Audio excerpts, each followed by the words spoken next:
Assalamualaikum warahmatullahi wabarakatuh. Waalaikumsalam warahmatullahi wabarakatuh. Terima kasih kepada Ustadz Haji Agus Salim MM, memang mantap.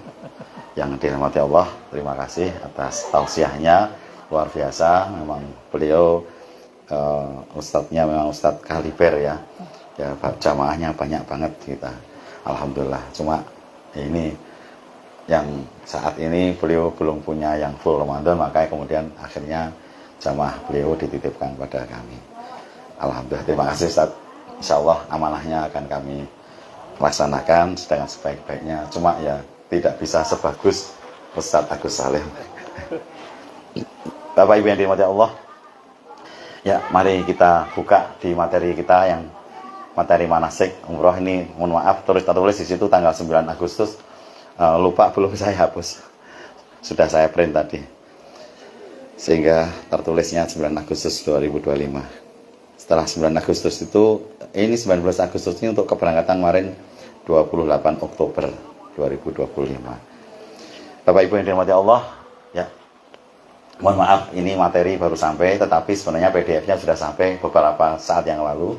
Semoga Bapak Ibu sudah bisa sedikit banyak punya gambaran.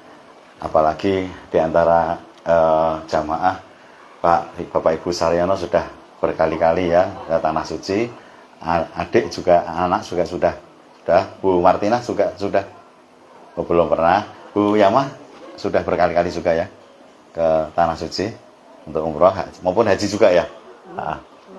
Haji belum. Insya Allah mudah-mudahan sudah ada kuotanya Bu. Tahun berapa? Nunggu 20 tahun. Masih nunggu. Oh, insya Allah. Mudah-mudahan Allah berikan kemudian tiba-tiba langsung kuotanya dapat gitu ya, insya Allah. Mbak Ika sudah pernah ke Tanah Suci berkali-kali juga ya. Haji sudah ya? Oh, haji belum. Mbak Bu Wahyu sudah haji maupun umroh ya. Novi sudah akan pernah. Oke, baik. Bapak Ibu yang dirahmati Allah, di dalam umroh, ibadah apapun itu yang penting adalah niat, sebagaimana disampaikan oleh Ustaz Agus Salim tadi. Ibadah tanpa niat itu seperti kita menyantelkan baju di tembok tetapi tidak ada pakunya, jatuh. Cantin lagi, jatuh lagi. Kita tidak akan bisa dapat apa yang sebagaimana Allah sampaikan. Yang penting adalah niatnya. Kita hanya akan dapatkan apa yang kita niatkan saja. Seseorang sahabat Rasul ketika ikut melaksanakan hijrah dari Mekah ke Madinah, yang dia niatkan adalah bahwa dia di sana akan menikahi seorang perempuan. Ya, itu yang dia dapatkan. Yang dia dapatkan adalah menikahi seorang perempuan, dapat, tapi tidak dapat pahala sama sekali. Kita juga ke Tanah Suci niatnya agar supaya ya yang penting terpenuhi kewajiban. Yang penting bahwa kalau teman-teman tetangga semuanya, saudara-saudara semuanya sudah pada ke sana, yang penting aku juga ikut ke sana. Ya sudah dianggap sah. Itu nanti dapatnya ya hanya itu saja. Tetapi tidak dapatkan keberkahan dari Allah Subhanahu wa taala.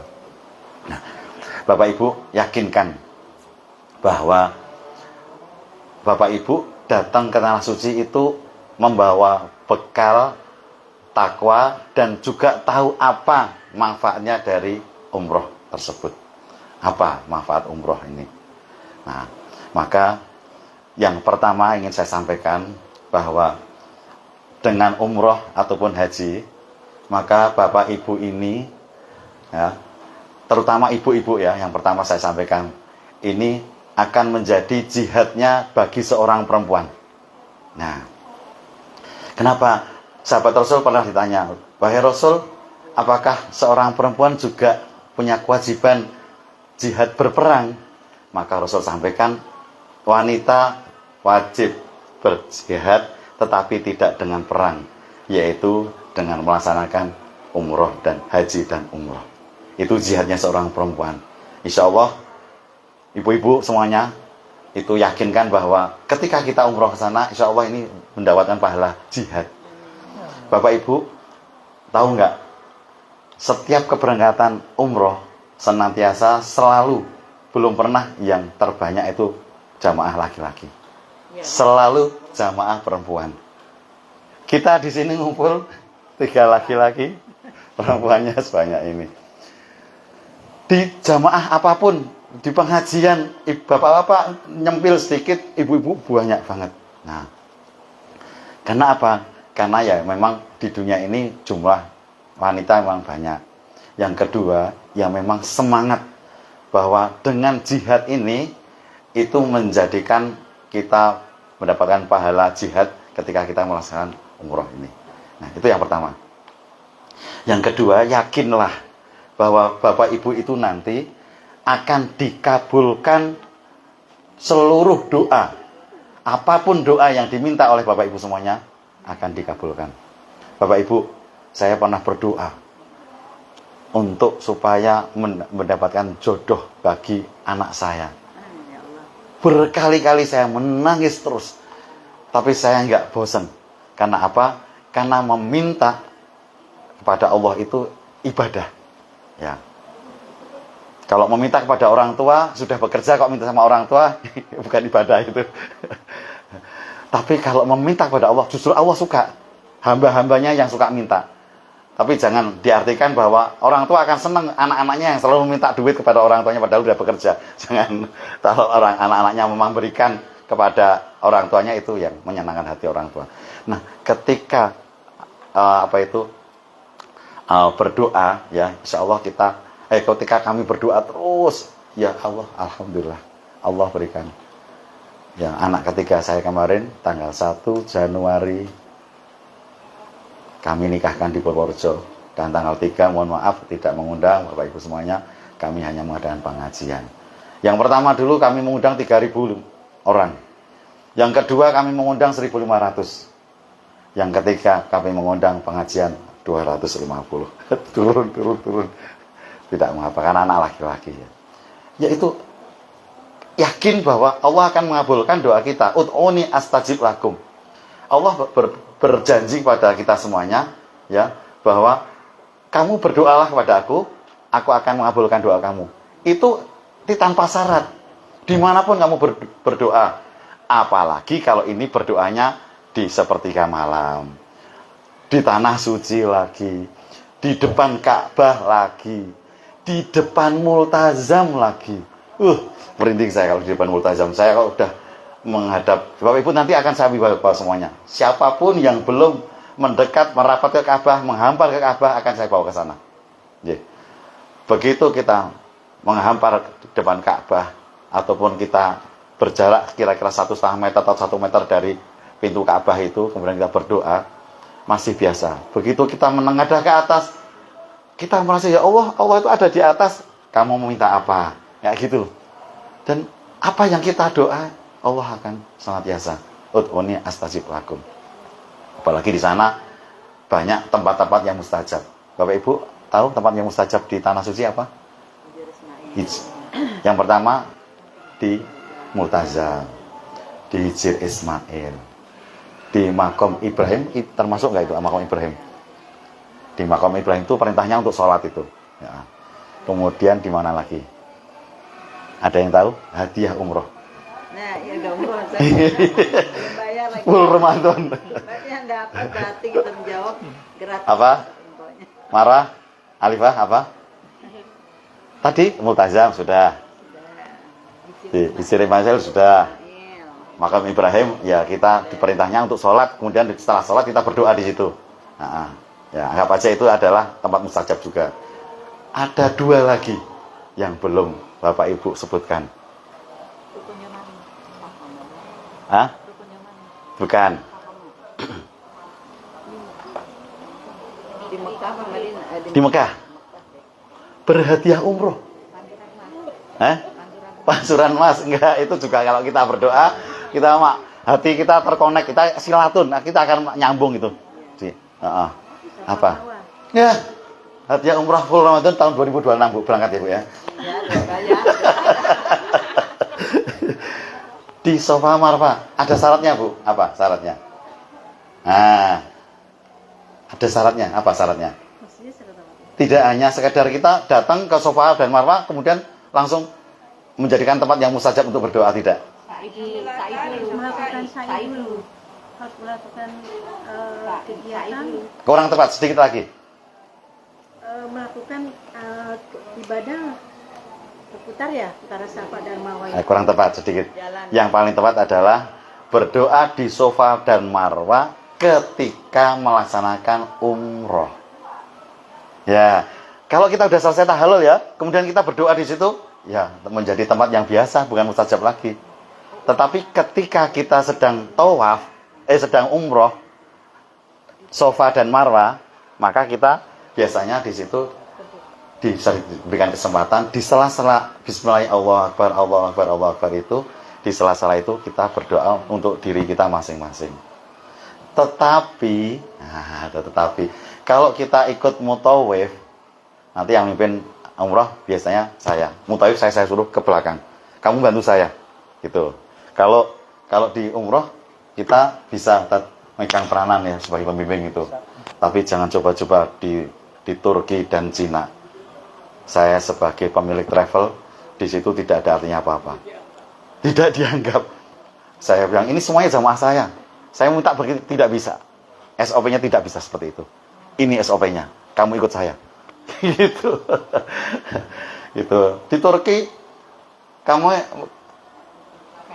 Erdem, kami mau belanja ini, ibu-ibu ini dari UGM ini, profesor-profesor ini mau pengen belanja di situ, tidak bisa. SOP-nya tidak belajar di sana. Lah, di sana belum tentu ada di sana. Kalau tidak ada, ya memang tidak boleh di sana. Karena apa? Di sana tidak ada kerjasama dengan,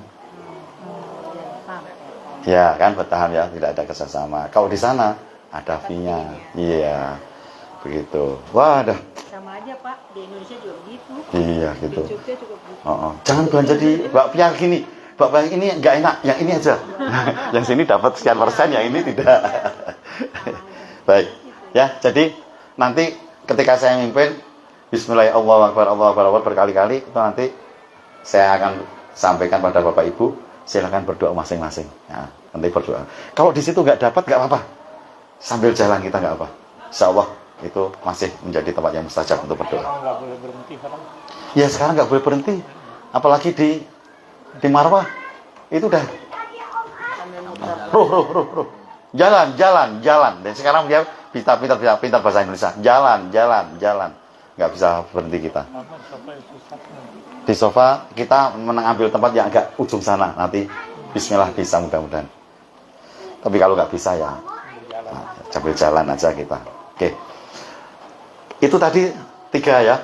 1, jihad bagi seorang perempuan, manfaatnya. Yang kedua, doa. Yang ketiga adalah tadi sudah disampaikan bahwa dengan melaksanakan umroh ini kita akan dihapuskan dosa-dosa kita. Al-umratu ilal umrati kafaratu lima bainahuma wal hajjul mabrur laisa lahu jazaun illal jannah. Antara umroh satu dan umroh berikutnya. Nah, Bu Lilis umroh terakhir kapan? Haji kemarin 2019. Nah, antara haji 2019 sampai dengan nanti 2026 itu dosanya insya Allah akan ya. Tetapi menghapus dosa yang begitu banyak lebih mudah menghapus yang dosa-dosa yang jalannya pendek. Setiap tahun umroh kan ya enak ya menghapusnya gampang. Dihapus gampang lagi. Nah, insya Allah. Nah, al-umratu ilal umrati kafaratu lima bainahuma wal hajjul mabrur, dan haji atau umroh yang mabrur laisa lahu jazaun illa jannah. Tidak ada balasan lain selain jannah, selain surga ya. Ya, itu yang ketiga. Yang keempat, ini yang ngeri, Bu.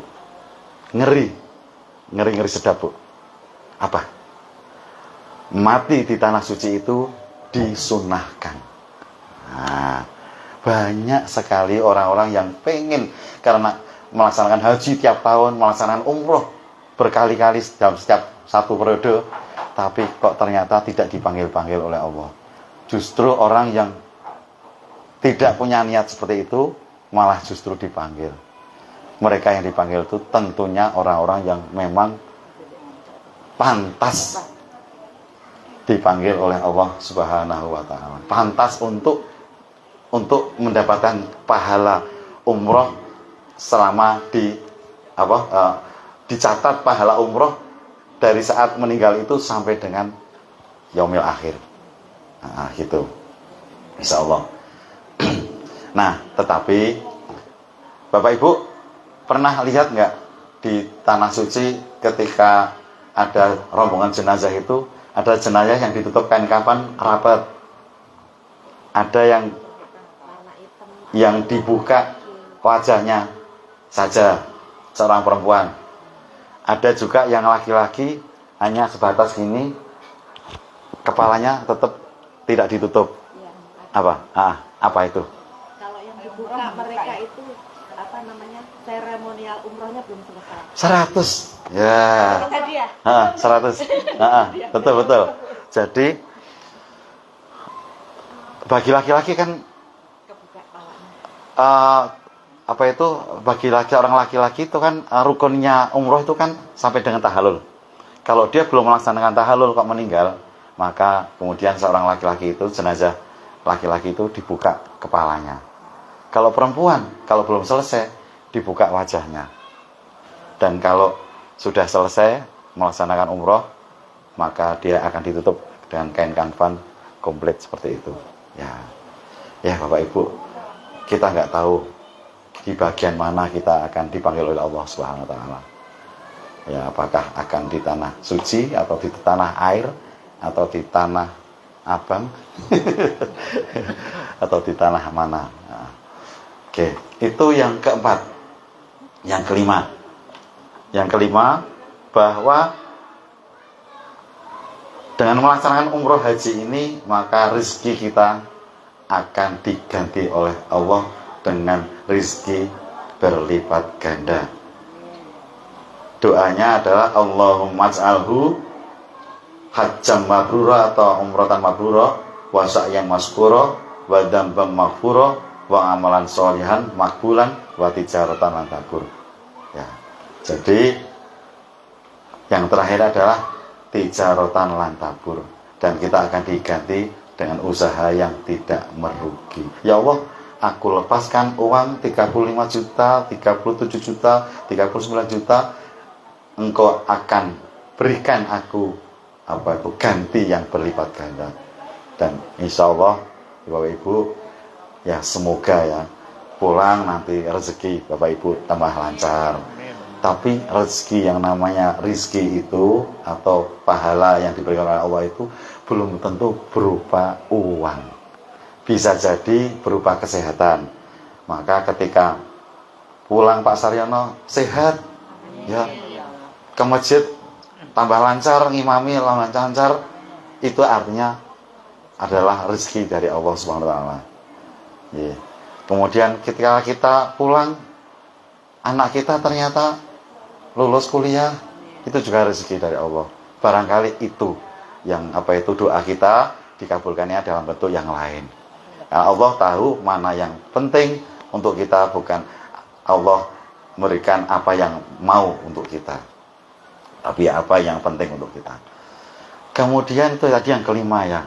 Yang keenam terakhir, Bapak Ibu, bahwa ketika kita melaksanakan sholat di Masjid Quba apa? Masjid yang pertama kali dibangun oleh Rasulullah, maka kita akan mendapatkan ka'ajri umrotin, akan mendapatkan pahala seperti pahala umroh.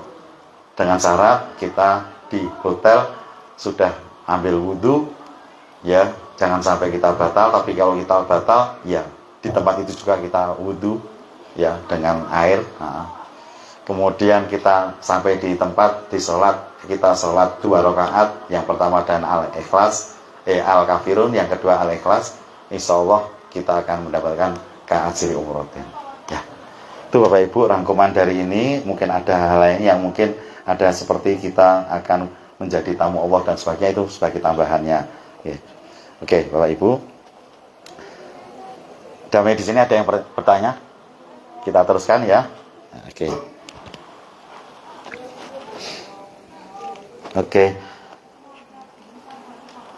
Ya. Bapak Ibu, bagaimana hukum umroh? Ya. umroh itu sebenarnya wajib atau sunnah? Coba. Sunnah. Sunnah, oke. Yang lainnya lagi? Wajib juga yang mampu. Wajib jika yang mampu. Ada lagi? Ya.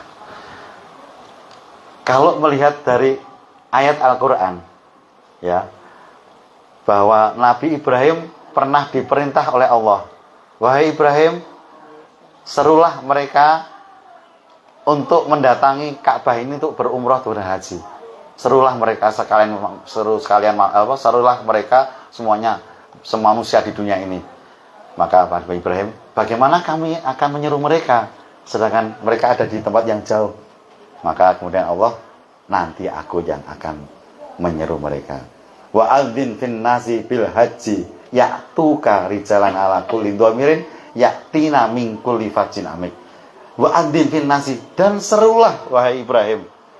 Serulah wahai Ibrahim alaihi salam, seluruh sekalian manusia ini untuk berhaji dan berumrah. Mereka datang dengan unta yang sangat kurus. Mereka datang dengan unta yang sangat kurus karena jauhnya perjalanan. Yaktina mingkul fajin amik. Mereka datang dari segala penjuru. Aduh. Allah. Dia nggak lihat kalau saya lagi live streaming ya. Ini ada temennya Bu Nofri. Nah, baik. Masyaallah. Ini oke. Nanti biar dia menghubungi istri saya. Sukanya dia itu paling enak ngebel saya itu. Pasti diangkat itu. Sebentar ya. Insyaallah. Tadi lanjutkan ini, alhamdulillah.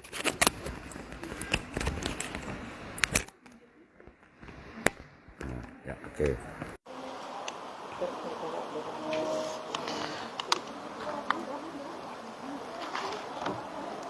Ada.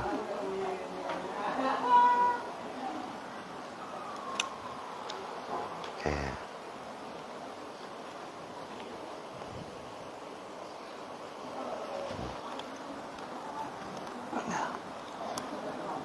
Oke.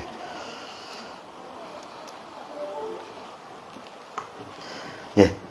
Jadi yang namanya umroh itu sebagian ulama menyatakan bahwa itu sunnah. Tapi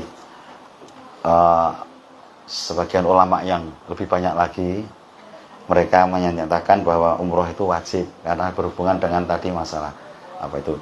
Tapi ada syaratnya.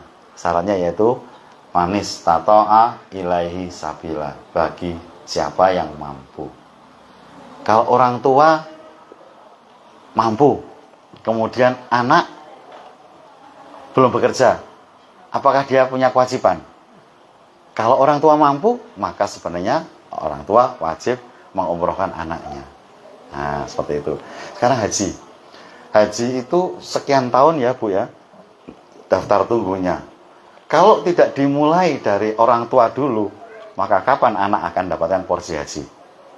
Maka saya ketika pernah berpikir seperti itu, dan ketika saya ngantar teman saya tahun 2012, loh kok berangkatnya tahun 2025? Lama sekali.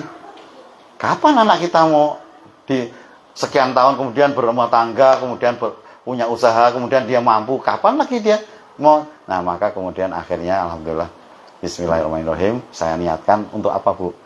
Untuk haji talangan.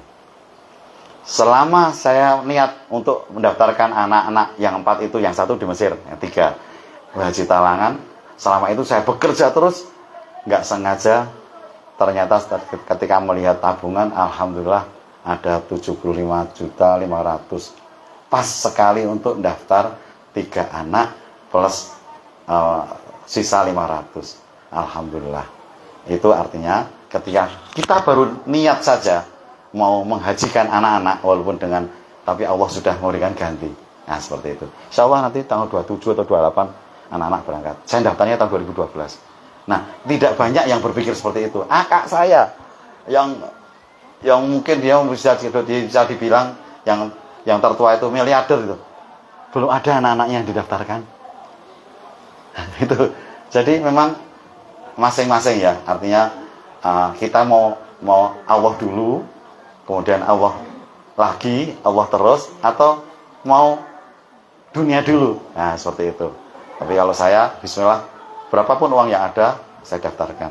Maka kemudian insya Allah anak-anak nanti semuanya. Nah, ketika anak dari yang pertama pulang dari Mesir, kemudian nikah, saya daftarin dia. Nah, kemudian saya bilang, suaminya suruh daftar. Jual motor akhirnya daftar. Akhirnya yang kedua, juga nikah. Suaminya suruh daftar. Apa yang bisa dijual-jual? Akhirnya jual motor juga. Akhirnya insya Allah mereka akan berangkat semuanya. Ya, begitu. Nah, itu tadi yang menyatakan pendapat sunnah itu adalah Imam Abu Hanifah, Imam Malik dan sebagainya. Ada yang menyatakan wajib. Itu makanya itu yang jumhur ulama menyatakan bahwa mereka wajib. Ya, wajib apa? Bagi mereka yang mampu. Nah, Bapak Ibu yang dirahmati Allah, kita menginjak kepada tentang kebijakannya bagaimana kita melaksanakan umroh. Apakah boleh kita melaksanakan umroh berkali-kali? Apakah kita melaksanakan umroh sekali saja? Nah, ini begini penjelasannya. Rasulullah selama hidupnya beliau melaksanakan umroh itu 4 kali. Ya, haji dan umroh itu 4 kali. Dalam 1 kali safar, Rasulullah melaksanakan hanya sekali umroh. Gitu. Nah, tetapi pernah Rasulullah ketika Siti Aisyah itu merajuk pengen melaksanakan umroh, lalu kemudian Rasulullah menyampaikan, wahai Abdullah, temani sahabat temani Siti Aisyah Aisyah ini untuk melaksanakan umroh. Ustaz, temani itu ikut umroh apa enggak itu? Temani ikut umroh. Nah, ada yang bilang temani itu hanya nemani saja, tetapi ada yang menyatakan menemani itu ya ikut umroh. Nah, maka kalau kita menggunakan dalil yang temani itu tadi, maka bismillah, tidak mengapa kita umroh lagi. Tapi kalau kebijakan Ustaz bagaimana? Beri kebebasan sama Kebebasan kepada jamaah. Dan kita sebagai travel akan membantu memfasilitasi. Ya, itu.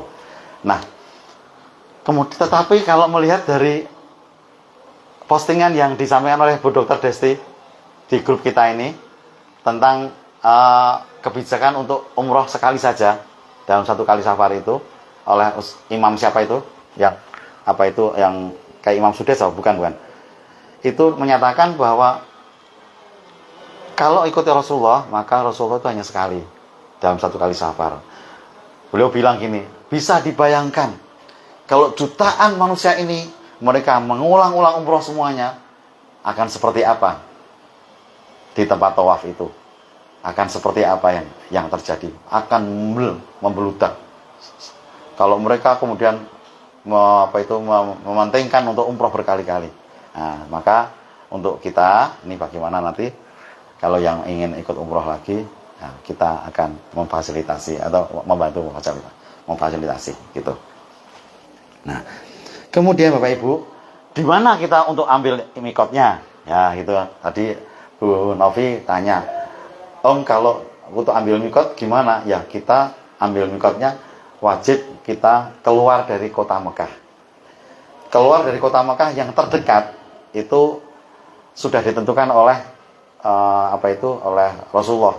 Kalau kita ambil yang terdekat itu ada di Tan'im. Nah, kemudian agak jauh dikit lagi di Jironah. Kemudian jauh lagi di Bir Ali. Bagi siapa? Di Bir Ali bagi orang yang berasal dari Madinah. Ketika kita di Madinah 3 hari nanti, kemudian kita pakai pakaian ihram, kemudian kita ambil mikot di Bir Ali. Kita ambil mikot itu ambil niat di Bir Ali, kemudian berangkatlah kita ke Masjidil Haram, ke Mekah. Ya. Nah, di samping ini kalau Rasulullah itu melaksanakan umroh namanya umroh Hudaybiyah, umroh qadha. umroh Jirana, karena Rasulullah itu mengambil mikotnya berbeda-beda. Nah, ya, oke. Baik. Kemudian ada juga Yalamlam. Kalau kita berada di tanah air, kemudian kita ketika akan menuju ke Jeddah langsung, maka kita ambil mikotnya di atas kota Yalamlam. Ketika kita di atas kota Yalamlam itu, di atas pesawat 15 menit menjelang kita landing di Jeddah. Nah, bagi mereka yang dari Yaman, yaitu di kota Yalamlam itu. Nah, gitu. Oke, baik. Kemudian kita menginjak keempat ya. Keadaan seseorang dalam memenuhi kewajiban umroh. Bagaimana keadaannya ya? Yang pertama itu, bagi seseorang yang mampu secara fisik maupun finansial, tetapi sampai akhir hayatnya belum melaksanakan umroh maupun haji, maka baginya wajib dikeluarkan dari harta warisan itu untuk diumrohkan badal atau dihajikan badal. Nah, gitu, dibadalkan, itu wajib. Kalau tidak, maka dia akan menggantung, tetap dia kena kewajiban karena dia mampu. Nah, sebagaimana orang sholat, kalau kita sudah balik, kan kita sudah terkena kewajiban. Seseorang perempuan sudah haid, seorang laki-laki sudah mimpi basah, kok belum sholat, maka baginya dosa. Nah, ini orang yang mampu tapi tidak melaksanakan umroh atau haji, baginya juga akan dicatat sebagai seseorang yang tidak melaksanakan apa yang sudah diperintahkan oleh Allah Subhanahu wa Ta'ala. Maka dia masih ada dikenakan rukhsah, ya, keringanan, boleh melaksanakan dengan cara apa? Dibadalkan. Yang kedua, keadaan seseorang mampu fisiknya tapi tidak punya harta, ya, atau punya harta tetapi tidak mampu fisiknya, mungkin karena sakit dan sebagainya, sehingga itu ketika dia meninggal tidak melaksanakan umroh, maka dia mampu, ya, mampu, yang fisiknya yang tidak mampu, maka tetap dikeluarkan dari harta warisan itu untuk melaksanakan badal. Yang terakhir, yang ketiga, keadaan di mana seseorang tidak punya harta, tidak punya kemampuan, maka dia tidak terkena kewajiban sama sekali. Oke, baik. Nah, oke. Tadi sudah saya sampaikan di antara keutamaan ibadah umroh, ya, yang salah satunya mungkin menjadi tamu Allah itu doanya dikabulkan. Tadi sudah juga tentang doa tadi sudah. Kemudian umroh sebagai pelebur dosa sudah, untuk menghilangkan kefakiran dan dosa sudah tadi. Umroh sebagai mana haji merupakan jihadnya dari seorang perempuan sudah.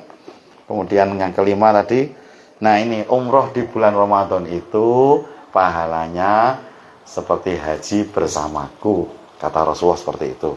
Ya, maka berbahagialah Bapak Ibu yang alhamdulillah diberikan kesempatan, akan diberikan kesempatan untuk melaksanakan umroh full Ramadan ini, ya. Atau hakikatnya bukan harus full Ramadan, tetapi umroh di bulan Ramadan.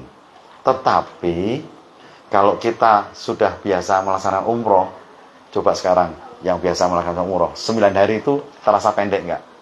Pendek banget. Tiba-tiba lah udah pulang, saya belum ke ini, saya belum ini, saya masih mau ke Rukun Yamani, saya masih mau ke Hijrah Ismail, dan sebagainya, masih seperti itu. Nah, maka masih banyak PR. 12 hari saya sudah merasakan kemarin, pertama kalinya saya 12 hari, agak lumayan, tapi yo akhirnya udah selesai, ya. Nah, tetapi bagi yang 1 bulan, jangan sampai di sana. Kok lama ya? Kapan ya pulangnya? Kapan ya pulangnya? Itu berarti tidak nyaman menjadi tamu Allah. Allah juga nggak suka. Seperti itu nggak suka. Tapi ya Allah, berikanlah aku kemampuan untuk bisa memanfaatkan waktu yang hanya sebulan ini untuk bisa menghatamkan Al-Quran, untuk bisa bersedekah sebanyak-banyaknya, untuk bisa sholat malam, ya, sholat tahajud atau sholat taraweh, ikut program yang malam. Jadi sholat taraweh itu nanti di sana itu sholat tarawehnya itu tidak pakai witir, ya. Kemudian istirahat setengah 11 selesai. Nah, nanti yang witirnya itu nanti yang sholat yang jam 2 berarti. Jam setengah 3 atau jam 1. Ustaz belum udah pernah sholat? Baru hari pertama. Ya, itu kalau yang hari pertama tidak ada. Itu yang 10 hari terakhir. Nah, maka yang namanya umroh di 10 hari terakhir itu harganya bisa melebihi dari harga umroh kita ini. Karena apa? Karena tidak mungkin umroh 10 hari terakhir kok diajak tinggal di hotel yang pakai shuttle bus. Nah, pasti biasanya programnya umroh bintang 5, umroh bintang 4, kayak gitu. Nah, tapi insya Allah hotel kita ini hotelnya bagus, pakai ada pantrinya untuk masak dan sebagainya. Nanti kita ini ya Bu ya, beli bukan magicom tapi beli alat masak cooking yang untuk bisa multifungsi, bisa untuk goreng telur, bisa untuk masak sayur, bisa untuk masak nasi, yang harganya sekitar paling murah 45.000 sampai 60-80 di Shopee banyak yang warnanya oranye kuning. Belinya di rumah di sana. Iya, belinya di sini. Sana nggak bagus sana, gede-gede sana, berat-berat. Oke, baik. Insya Allah berbahagia sekali Bapak Ibu, Ibu-ibu Pak Saryono bisa sekamar nanti insya Allah. Kebetulan satu perempuan ini beliau adalah adik Bapak. Kalau seandainya yang berangkat ini adalah adiknya Abu Lilis, maka tidak bisa satu kamar. Nah, alhamdulillah. Ya, mahram ya. Nanti jadi bisa masak bersama untuk anak istri nanti. Oke, baik. Pesen Grab aja. Grab food dari sini.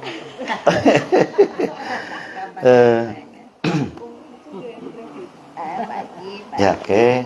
Ya, baik. Yang sekarang ke-6. Ya, baik, silakan buka yang ke-6.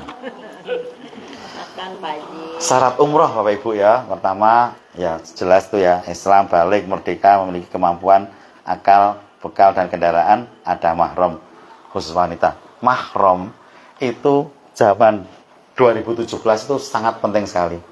Jangan masuk duluan ke imigrasi. Tolong nanti tungguin daftar nama yang di belakang Bapak itu, yang di mahram Bapak siapa dulu, siapa aja. Nah, pernah dulu adik saya perempuan kan tidak bisa dimahromi oleh kakaknya. Saya berangkat dengan ibu juga, sehingga otomatis dimahromi oleh ustadznya. Nah, adik saya ke kamar mandi, ustadznya nggak bisa masuk imigrasi. Gimana ini? Yang di mana ini? Ini di mana? Oh, mohon maaf, baru di kamar mandi. Saya nggak bisa masuk ini. Ya, kayak dulu kayak gitu diwajibkan ada mahram, tapi sekarang nggak. Ya. Tetapi di teman-teman kita, tetangga kita yang lainnya seperti mungkin Salafi dan sebagainya itu masih mewajibkan mahram itu. Kalau seorang perempuan pergi harus ada yang mahromi itu. Tapi insya Allah kalau kita bisa seperti Novi ini harus ada yang suaminya seperti itu. Kalau nggak ayahnya, kalau nggak bisa, atau anaknya laki-laki bisa. Kalau tidak bisa. Tetapi untuk yang mungkin barangkali kita yang pemahamannya tidak seperti itu, insya Allah bisa. Ya, Bismillah. Kalau pakai hukum yang itu, maka seperti mohon maaf di tempat kami, ibu-ibu Aisyah tidak bisa tiba-tiba ngisi pengajian di Kalimantan, berangkat berdua saja perempuan, harus ada mahramnya dong. Nah seperti itu. Nanti ke Jakarta rapat nggak bisa, makanya kan menjadi sempit ya dunia ini kalau seperti itu. Tapi ya kita hargai aja yang mereka yang masih memegang teguh seperti itu. Baik, rukun umroh itu ada 5 ya. Ini di sini ada 4. Ihram, berikhram itu ini ambil mikot, niat, tawaf, sa'i, tahallul, yang terakhir apa? Satu lagi. Niat. Gua kok niat toh? bukan niat. Niat itu ya tadi, ihram tadi itu tertib. Ada di buku ini kalau tertib. Jadi tidak bisa di dalam rukun itu dibalik. Saya mau sa'i dulu, nanti berakhirnya saya di tawaf. Supaya apa? Supaya saya bisa berlama-lama di depan Ka'bah. Tidak bisa. Nih, Bapak Ibu kalau sudah selesai sa'i nanti, itu nanti jalurnya keluar. Tapi kalau Bapak Ibu hanya seorang dua orang nyelip masuk lagi, insya Allah bisa. Tapi kalau Ustaz nanti 40 orang kita ini ya bersama-sama ya, setelah di sa'i kita nanti langsung masuk ke ini ya, ke apa itu istirahat di depan Ka'bah ya, nggak bisa. Pasti kita akan di stop ya, karena banyak. Tapi kita harus keluar dulu, muter lewat apa itu antara Masjidil Haram dengan kerajaan yang apa itu yang temboknya garis-garis agak miring ini. Kemudian terus ketemu WC3, ada tower jam-jam, baru kita masuk ke pintu King Abdul Aziz, masuk lagi, itu baru bisa. Ya, seperti itu. Dengan pakaian ihram. Pak Saryono nanti kalau kepengen, pokoknya aku mau berlama-lamanya di depan Ka'bah, bisa. Syaratnya pakai baju ihram. Aturan ini aturan yang dibuat oleh manusia, bukan aturan Allah. Maka kalau kita melanggar sedikit, bismillah, tidak apa-apa. Artinya apa? Artinya di situ hanya ihram only yang bisa masuk. Yang bisa masuk ada, kemarin ada yang sudah nerangkan di situ, ada beberapa pintu yang bisa untuk umroh itu. Yang satu pintu King Abdul Aziz, yang pintu di depannya WC3 itu di situ. Kalau masuk situ pasti akan sampai ke bawah. Nah, akan digiring sampai ke bawah. Kemudian pintu 79 yang dari WC6 Aziyad, WC6 kemudian lurus. Itu nanti masuk pasti langsung di jalurnya langsung ke bawah. Kemudian dari lewat apa itu Marwah. Kalau ke Marwah kan kita keluar terus ke kanan, itu yang ke sini. Nah, ke Masjid Baru. Nah, di antara Masjid Baru dengan Marwah itu di bawahnya itu ada lorong. Nah, itu juga langsung ke Ka'bah. Nah, kemudian satu lagi agak lupa saya satu lagi di mana. Nah, satu lagi di pintu 83. Ujung sana. Tersembunyi gitu. Nah, nanti gampang nanti untuk bapak-bapak, untuk kami direct. Kemudian kalau kita penginapan kita ya Bapak Ibu ya, penginapan kita itu ada di mana? Ada di balik bukit. Jadi kalau ibu-ibu di sana itu adalah sofa marwah. Maka ketika keluar membelakangi sofa marwah itu, maka di ujung sana itu ada bukit. Nah, di bukit itu ada 2 terowongan, yaitu untuk keluar dan masuk. Di sini ada lapangan itu terminal bis. Kemudian di sebelah sininya itu ada bangunan kuning yang mana itu tempat kelahiran Rasulullah dulu, tetapi sekarang menjadi perpustakaan. Kemudian di sebelah timurnya itu ada kayak sumur Zam-Zam, itu kalau kita ambil Zam-Zam keran. Nah, tetapi keran juga ada di halaman itu juga ada nanti. Oke. Ya. Pernah mandi di sana itu kita. Nah, bisa itu mandi. Iya. Ini bisa itu. Guyur. Sementara air itu kalau di sini paling hanya pakai cawan kecil-kecil itu. Bismillahirrahmanirrahim. Di sana dipakai untuk mandi. Bapak Ibu, trik untuk supaya kita bisa cepat pulang bagaimana? Kalau kita cepat pengen pulang, ya umpamanya sholat duhur, kita datang ke Masjidil Haram. Kalau kita masuk ke masjid, ya otomatis keluarnya itu kayak keluar Jumatan itu, Bu. Wow, banyak banget itu. Antri, memang antri. Nah, tapi nanti saya pastikan Bapak Ibu duduk dulu 1 jam, nanti longgar. Naik bis. Tetapi kalau mau langsung, karena nanti asar mau berangkat lagi, maka sholatnya di halaman sa'i tersebut, sofa marwah, agak di luar, agak mendekati ke ke terminal. Jadi begitu assalamualaikum warahmatullahi wabarakatuh, assalamualaikum warahmatullahi wabarakatuh, langsung kita lari. Itu pasti, saya pastikan ibu nomor 1 naik bis. Nah, menjelang kita masuk ke kan nanti di karantina ada pagar besinya. Menjelang kita masuk ke halaman tempatnya bis itu berputar, itu kita di situ nanti kalau kita mau sholat jenazah itu nanti maka kita bisa sholat di sembarang tempat. Ya, bisa di situ Allah Akbar menghadap ke Ka'bah. Banyak yang lagi antri mau naik bis, tiba-tiba Allah Akbar. Jadi jalan dulu tanpa ada satu. Jadi kalau Bapak Ibu kalau mau kalau mau sholat ini tapi kalau mau cepat tadi seperti itu ya. Tapi kalau agak santai dikit ya kita langsung sholat. Begitu salam langsung berdiri sholat sunnah. Sunat ba'diyah. Setelah selesai sholat ba'diyah baru kita menuju ke bis. Ya itu nanti ya bis. Bisnya di sana saya sudah menghitung Bu. Saya survei, saya hitung satu deret berapa? Satu deret 15 Bu. Bis itu 15 jejer. Ke belakangnya ada 3. Jadi berapa jumlahnya? 45. Ini bis yang standby di situ ada 45. Sementara bis itu keluar, yang ini nanti sudah sampai Mahbadzin terus balik lagi, yang paling belakang belum keluar. Jadi terus muter terus. Jadi ada terus bisnya itu. Tapi di Mahbadzin. Di Mahbadzin. Enak. Enak ya. Bapak Ibu, saya pastikan kalau Bapak Ibu dengan cara seperti ini, maka Bapak Ibu akan bisa sholat 5 waktu. Kecuali sholat tertentu yang tidak harus pulang. Duhur pulang, oke. Asar nggak usah pulang dong. Nanti habis asar langsung maghrib sampai isya. Nah, kemudian Jadi nggak pulang sampai nggak usah pulang. dari asar. Ya. Tapi kalau mau pulang nggak apa-apa. Tapi kalau pulang nanti juga sebentar aja kuliah udah berangkat lagi. Nah, kalau mau pulang untuk dalam rangka ambil menu juga nggak apa. Nanti berangkat kira-kira jam 5 menjelang maghrib. Masih aman ya. Ya kira-kira jam 4 ya. Kalau naik bis itu kita pakai berbayar atau tidak? Tidak berbayar. Bis sholawat. Nah, bisnya bis sholawat. Mahbadzin jalan sekitar 30 menit. Jalan.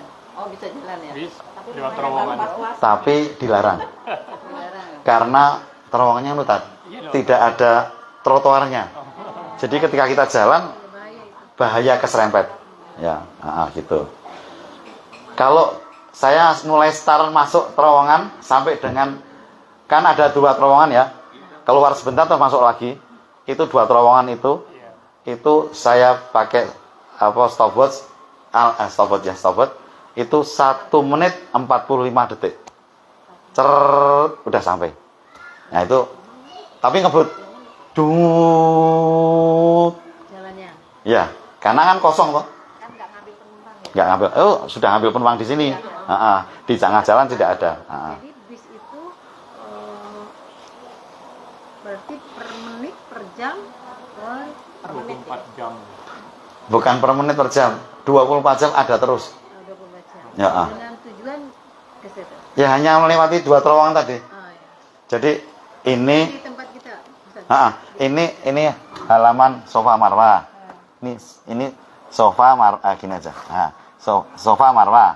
Kemudian ini halamannya. Wah, sini. Terus ini ada bukit, ya. Bukit, 2 bukit ya.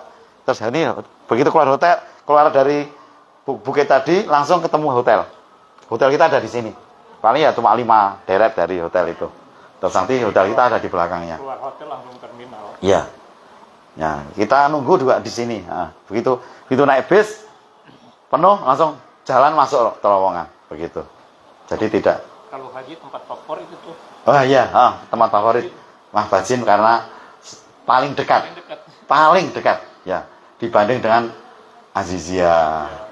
Kemudian yang lainnya lagi itu saya dulu di Azizia lagi itu saya naik bis itu kurang lebih jaraknya 7 kilo. Ya, kota gede Malioboro itu. Jauh ya. Pak, untuk yang sekarang katanya yang di waktu tahun 2023 berangkat ke sana tuh ke Hijir Ismail itu sekarang kan tidak dicampur Iya, bisa. ya, Betul. dipisah. Jadi perempuan itu ba'da Isa. Ya. Ya, Ya. seperti itu betul tidak? Jadi tidak bisa memastikan Ibu, karena setiap saat berganti-ganti terus kebijakannya. Di sana itu nanti kebijakan ini agak lama, kebijakan untuk ihram only itu sampai sekarang masih lama. Tetapi pernah suatu ketika kebijakannya ada jam-jam tertentu, ada. Kemudian ada juga antrian tertentu, ada. Nah, yang update yang paling ini adalah kalau kita buka di YouTube itu atau Instagram itu ada orang-orang yang suka apa itu menyampaikan informasi itu kita ikuti saja. Termasuk bagaimana cara ibu-ibu untuk mencium hajar aswad tanpa bersusah payah. Nah, itu ada diikuti ya. Tawaf, kalau kita keluar jam 1 malam. Kemudian kita tawaf mendekati Ka'bah. Nah, nanti begitu adzan awal jam 3. Nah, begitu adzan awal keluar jam 2 atau jam 1 ya. Pokoknya nanti begitu adzan awal itu kita pastikan kita ada di dekat Ka'bah ini. Nah, maka ketika adzan awal itu otomatis bapak-bapak akan membuat soft dengan cara seperti ini. Nah, kita ada di dalamnya kan. Ini Ka'bah, bapak-bapak di sini kita ada di dalamnya. Itu nanti sama askar akan diperintahkan baris. Nah, itu nanti mencium, bahkan menyoteng temennya mencium. Aduh, luar biasa, enak banget. Begitu ya. Terus di Hijr Ismail juga ada jadwalnya itu. Nanti kita ikut saja update-nya dari apa itu mereka. Gitu, karena kalau saya sampaikan berbeda mesti dengan yang berbeda-beda terus ya. Selama saya umroh pasca Ramadan,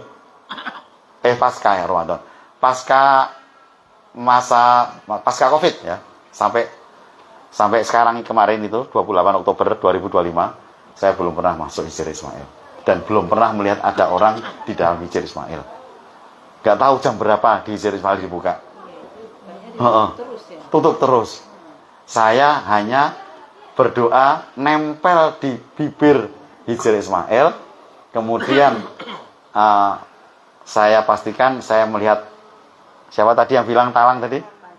Pancuran Mas, talang Ka'bah itu. Dah di situ nangis. Pasti nangis di situ. Nah, kemudian baru kita putar lagi. Baik. Itu ya. Tadi nah sekarang larangan-larangannya Bapak Ibu ya. Larangan-larangannya itu ya, satu, larangan ihram itu mencukur rambut dari seluruh badan. Kemudian menggunting kuku, kemudian menutup kepala, kemudian mengenakan pakaian yang untuk lekuk tubuh, kemudian menggunakan wewangian. Menggunakan wewangian ini tidak boleh setelah kita pakai ihram. Setelah kita mandi wajib, kemudian mandi seperti mandi wajib ya, kemudian kita memakai wewangiannya di atas kain ihram kita tidak boleh. Tetapi yang disunahkan adalah memakai wangian ketika kita belum pakai ihram di tubuh kita. Itu disunahkan. Kemudian memburu hewan darat yang halal dimakan nggak boleh juga. Kelinci, ada kelinci dikejar-kejar. Kalau ada kucing dikejar-kejar nggak apa boleh. Karena ini tidak halal dimakan. Kemudian melakukan khitbah, akad nikah, jima berhubungan intim, kemudian mencumbu istri di selain kemauan itu diperbolehkan. Ya. Kemudian yang masih dibolehkan, itu yang dilarang tuh. Yang masih dibolehkan itu adalah menggunakan jam tangan, boleh ya, jam tangan, kemudian kacamata tebal yang menutup agak separuh wajah itu tetap nggak masalah itu. Headset, cincin, sendal, kacamata, ikat pinggang, tas pinggang, payung, perban, nggak apa, tidak mengapa. Merubah posisi pakaian ihram boleh, itu pada saat kita mandi kita lepas ihram. Monggo silakan. Mencuci pakaian ihram, ya boleh. Mandi, tetapi ketika kita mencuci pakaian ihram, pastikan ketika kita masih belum tahalul, pastikan juga kita jangan sampai aurat kita, atau kita menggunakan kain yang berjahit. Nah, pernah suatu ketika saya lagi di kamar mandi, pas keluar Pak Le saya itu udah pakai pakaian biasa kayak gini. Loh, lah sudah selesai Thomas? Belum, ini kita baru mau umroh. Tuh. Nah, kebijakannya dulu setiap apa itu pelanggaran apapun kita hukumi dengan dam. Tetapi setelah saya banyak ngaji sana sini, beberapa ustadz menyatakan bahwa yang namanya agama itu tidak sulit dan jangan dipersulit. Kalau kita lupa, itu benar-benar lupa, itu tidak mengapa. Contohnya, umpamanya lupa bahwa kita menutup kepala dan ikram. Aduh, lupa, nggak apa-apa. Asal tidak disengaja. Saya nggak apa-apa itu. Menantang Allah itu namanya. Ini nggak apa-apa ini. Siapa yang mau ngelarang? Nah, itu nantang Allah itu namanya. Nah, itu nggak apa-apa. Nah, kalau Ustadz bagaimana? Iya begitu. Saya jadi memang kebijakannya bahwa lalu istri saya Bu Nofri bilang gini, nah kalau gitu nanti banyak orang yang ini apa itu menggampangkan apa ya? Memudahkan, nah, dalam bahasa Jawanya itu gampang itu apa? Gampang tahu ya, gampang ke. Ya, insya Allah yang dalam ibadah ini, sebagaimana kita sholat. Kalau sholat kita ada caranya. Bagaimana kalau kita lupa? Sujud sahwi. Ya, begitu. Kemudian kalau kita puasa, bagaimana kalau kita lupa? Ya, diteruskan puasanya. Nah, kalau dalam hal ibadah ini, kalau kita lupa, benar-benar lupa, ya nggak apa-apa. Asal tidak disengaja. Nah, yang disengaja seperti ini. Contoh ya. Saya sudah sampaikan Bapak Ibu, siapa yang mau kali ini saya mau mengantarkan jamaah untuk umroh kedua. Maka sudah saya sampaikan di bis, pastikan Bapak Ibu tidak akan membatalkan di tengah jalan. Umpamanya persoalannya karena sakit, karena kurang nyaman, karena pengen nanti aja saya batalkan, itu tidak bisa. Karena satu-satunya ibadah yang tidak bisa dibatalkan apa? Niat umroh. Tidak bisa dibatalkan. Bisa dibatalkan dengan dam. Rasulullah ketika niat haji, kemudian tidak boleh masuk, sudah ambil mikot di Bir Ali, tidak boleh masuk di tanah suci di Mekah, yang perjanjian Hudaybiyah ya. Akhirnya Rasulullah pulang, apa? Semuanya itu menyembelih seekor kambing, kena dam. Nah, kecuali dengan mengatakan habastan itu apa ya? Allahumma makhili haitsu mahabastani. Jadi kami akan tahalul di tempat di mana kami berhenti. Nah, itu boleh. Tapi itu untuk saat ini kalau kita nanti seandainya menemukan seperti itu juga boleh itu. Nanti kita akan baca bersama-sama. Kalau seandainya nanti di tengah jalan ternyata tiba-tiba harus sakit itu. Tapi ya insya Allah kalau untuk umroh kita ini nggak perlu juga ya. Perlu nggak juga itu untuk menyatakan itu. Nah, contoh yang melanggar tadi, yang disengaja begini. Tiba-tiba ketika ayo kita berangkat, seseorang buka pintu. Loh Pak, kok sudah ganti pakaian? Kan Bapak sudah niat tadi. Gini Pak Ustadz, saya sudah berketetapan bahwa saya umrohnya saya undur aja nanti. Ini saya pengen istirahat dulu aja. Alasannya apa? Ya saya pengen aja. Kok nggak nanya dulu? Harusnya nanya dulu, baru dibuka.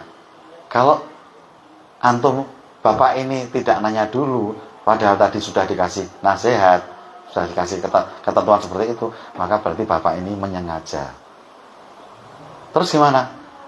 Menyembelih seekor kambing. Akhirnya menyembelih seekor kambing, ya 1,5 juta. Nah seperti itu. Baik. Ya, kita persiapan ikram ya, Bapak Ibu. Sekarang jam berapa?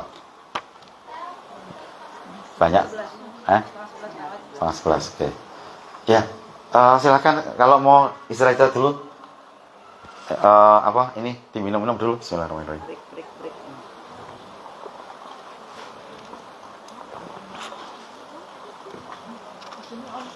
Ya. Oke. Eh,